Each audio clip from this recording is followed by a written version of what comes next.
1098/1096 reporting.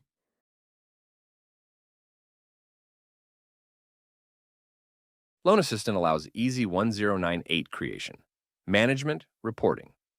To access 1098 module, go to Reports, 1098 Form menu on top.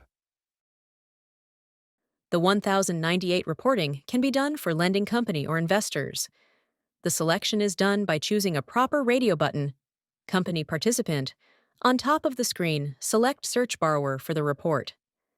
To view already processed forms, users can select a single, all years, or single, all accounts.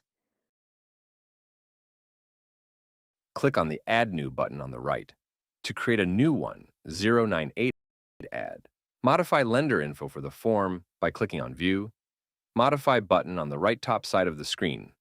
Select Report Year, View, Modify Form Data, and Save.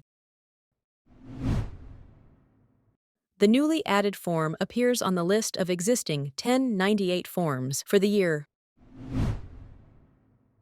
To view all completed 1098 forms and work on 1096 form, check off All Borrowers, 1096 form enabled, checkbox. Click on 1096 button on the right to work on 1096 form for the selected year. Free trial available at theloanassistant.com.